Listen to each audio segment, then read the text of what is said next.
ఒక అందమైన గ్రామంలో ఇద్దరు రైతులు ఉండేవారు. ఒకరు ఎంతో శ్రమించే క్రమశిక్షణ గల వ్యక్తి, మరొకరు మాత్రం అలసత్వం ఎక్కువగా ఉండే రైతు.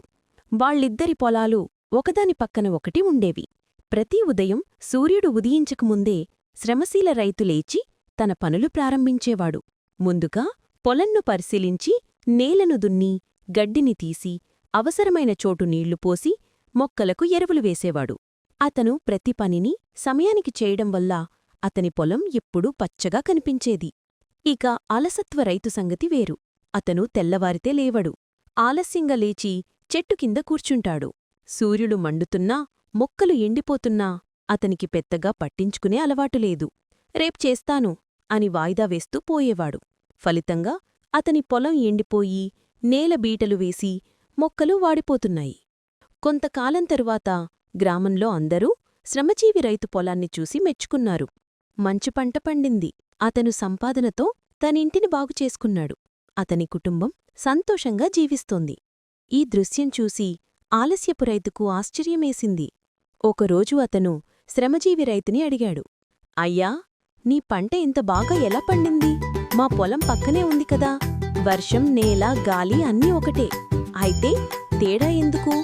శ్రమజీవి రైతు నవ్వుతూ చెప్పాడు, నేను ప్రతి పని సమయానికి చేస్తాను. పంట దేవుళ్లాంటిది.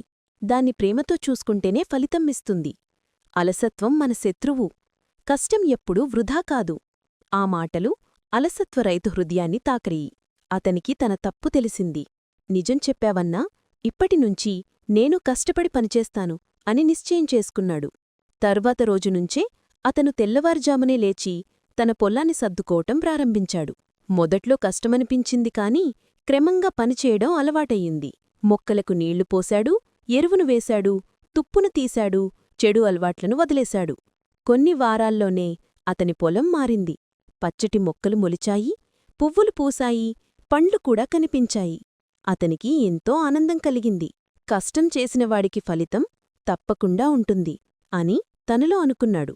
గ్రామంలోని ప్రజలు కూడా అతని మార్పును చూసి ప్రశంసించారు. ఇద్దరు రైతులు ఇప్పుడు స్నేహితులై ఒకరికొకరు సహాయం చేస్తూ కలిసి వ్యవసాయం చేయసాగారు.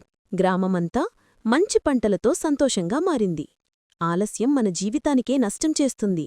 సమయం విలువ తెలిసినవాడే విజయం సాధిస్తాడు. కష్టపడితే ఏ పనినైనా సాధించవచ్చు.